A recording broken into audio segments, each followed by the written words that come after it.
मैं गंदम के हवाले से बात करना चाहता हूं। सर अगर आपकी तवज्जो हो तो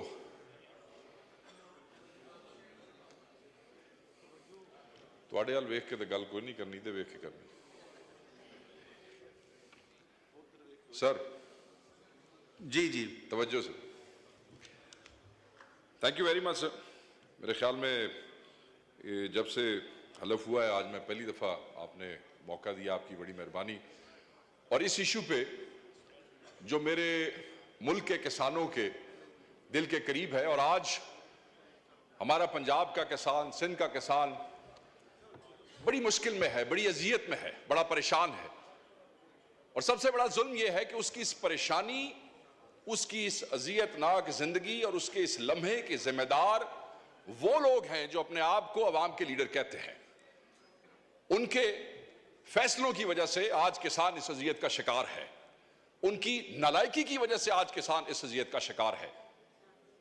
इससे बड़ी नालायकी क्या है कि पंजाब हुकूमत जो है वो 3200 रुपए पे इंपोर्ट हुई गंदम जो है वो 4700 रुपए में खरीदती है। उसके बाद हुकूमतें जो है वो 3900 रुपए की सपोर्टिंग प्राइस जो है वो फिक्स करती है, और फिर इस काबिल भी नहीं है कि उसको इंश्योर कर सके, क्योंकि ओपन मार्केट में उसको फिर 2800 से लेकर 3000 रुपए तक की कीमत दी जाती है।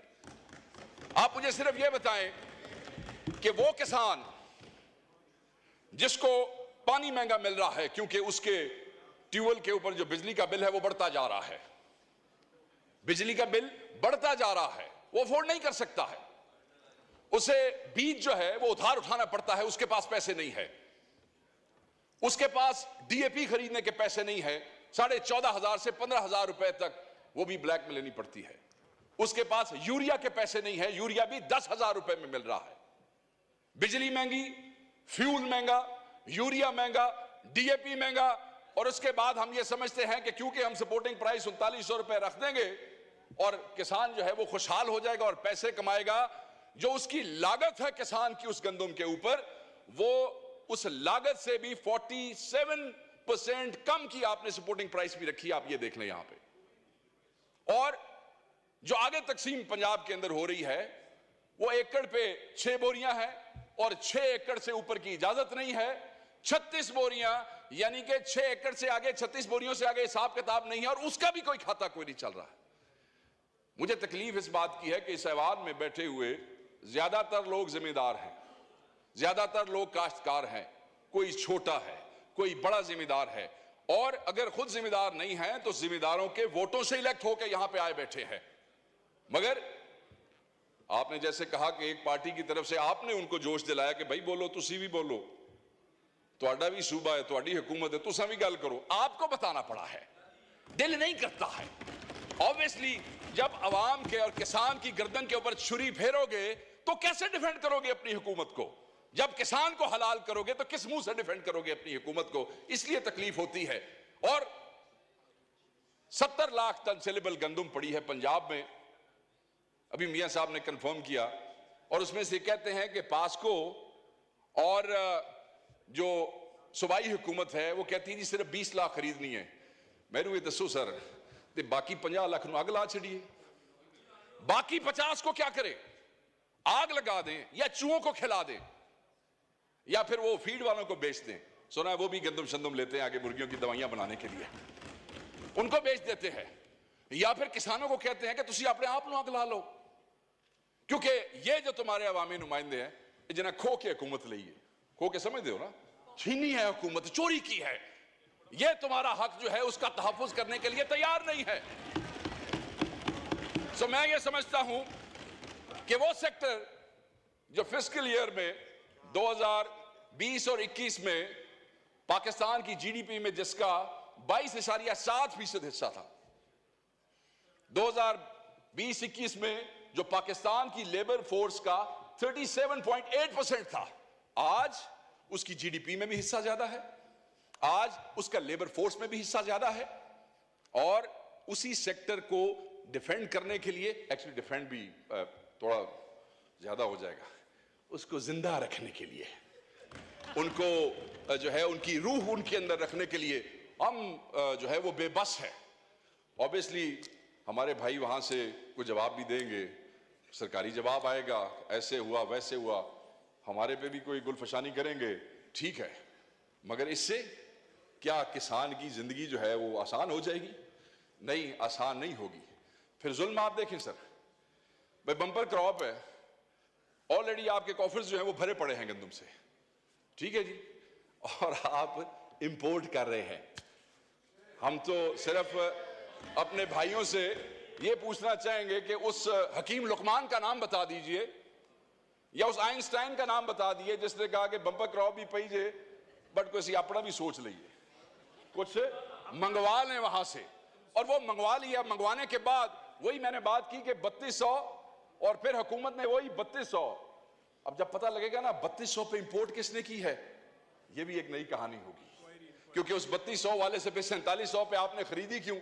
सो मैं ये बार बार नुक्ता इसलिए कह रहा हूं कि जनाब ये अवाम को, किसान को, ये वो किसान है जिसको पंजाब की कई शुगर मिलों ने अभी पिछले साल की गन्ने की पेमेंट नहीं की है। ये वो किसान है जिसने बीज उधार लिया है, ये वो किसान है जिसने खाद उधार ली है, ये वो किसान है स्पीकर, डिप्टी स्पीकर साहब, जो आपके मेरे दरवाजों पे, क्योंकि सिंध का भी यही इशू है, वो बेचारा कभी बिजली का बिल लेके आता है कि मेरी किस्तें करा दो, वापडा वाले बड़े जालिम है। कभी वो कहता है शुगर मिल वाले को फोन कर दो मेरी चीनी की पेमेंट हो जाए ताकि मेरा लाइवलीहुड जो है उसका कोई गुजारा हो सके। मैं सिर्फ ये कहना चाहता हूं कि ये जुल्म न करें, इस जुल्म से आप करते हुए डरें, क्योंकि जिस दिन ये बार आ गए, सानू तो तुसी बार बार कहते हो ना कब आ रहे हो बाहर, कब आ रहे हो, जिस दिन ये बार आ गए, जो जल्दी मुझे लगता है कि आ जाएंगे, उस दिन आपका क्या बनेगा? किस मुंह से अपनी हुकूमतों को डिफेंड करेंगे? किस मुंह से अपने हलकों में जाएंगे? किस मुंह से अपने हलकों में फातिहा और जनाजे अटेंड करेंगे? ये किसान है, इसका तवक्कल अल्लाह की जात पे सबसे ज्यादा है। बीज फेंकता है, उसके बाद पानी लगाता है, फिर रब पे छोड़ देता है कि बारिश होगी, मौसम गर्म होगा, मौसम सर्द होगा। जैसे बारिश बेमौसमी हो जाए तो उसके दिल पे छुरियां चलने लग जाती हैं कि खुदा ना खास्ता अब अगर ये गंदम का दाना यहां पे गिर गया तो मेरे बच्चों का क्या होगा। वो रब पे तवक्कल करता है, और जब उसके बाद कटाई हो जाती है, वो बेचने के लिए जाता है, तो वो बेशरम और बेगैरत जो दरमियान वाले दलाल हैं, जो मार्केट के अंदर बैठे हैं, वो पैसा कमा जाते हैं, मगर उस जिम्मेदार को कुछ नहीं मिलता है, उस किसान को नहीं मिलता है, उस पंजाबी को नहीं मिलता है, उस सिंधी को नहीं मिलता है। मैंने सिर्फ आपसे ये रिक्वेस्ट करनी है कि खुदारा उनकी जिंदगी आसान करें, इन डकैतों को बेनकाब करें, उनकी जिंदगी आसान करने के लिए कुछ ऐसी। सर आपके इलाके में भी आप खुद जिम्मेदार हैं, और मैं समझता हूं कि आप इस दर्द को मुझसे ज्यादा समझते हैं, क्योंकि आप तो खुद कल्टीवेशन करते हैं और बड़ी जबरदस्त काश्तकारी करते हैं। मैं ये समझता हूं कि वो डाकू जिन्होंने गंदम इंपोर्ट की है, वो डाकू जो किसान के गर्दन पे छुरी फेर रहे हैं, उनको इस्लामाबाद में ये जो बार ऐवान में ये जो आपका कॉन्स्टिट्यूशन एवेन्यू है, इन्होंने पैरों च रस्सियां पा के इन्होंने पुट्ठे लटका दो, ताकि कौम देख सके कि इस मुल्क के हुक्मरान जो है, वो जो 6 करोड़ का तबका है, 6 करोड़, वो जिसको हम कह रहे हैं कि तुम लोग 50 लाख जो है उसको आग लगा दो या चूहों को खिला दो, वो कम से कम ये तो कह सके कि आप जो इन ऐवानों में बैठे हैं, आप इनके लिए लेजिस्लेशन करें। शायद आप इनके लिए सोचते हैं, शायद वो आपको दुआ दे दें, शायद उनके बच्चे आपको दुआ दे दें, मगर अगर न करेंगे और वो सड़कों के ऊपर आ गए, आपसे कंट्रोल नहीं हो सकेगा, वो बद्दुआ आपको देंगे। आगे ही बहुत सी बद्दुआएं आपको मिल रही हैं। इस हुकूमत को मैंडेट चोरी करने की बद्दुआ मिल रही है, गरीबों को जेलों में रखने की ना हक बद्दुआएं मिल रही हैं, औरतों और बच्चों को जेलों में रखने की बद्दुआएं मिल रही है। थैंक यू वकास साहब, थैंक यू।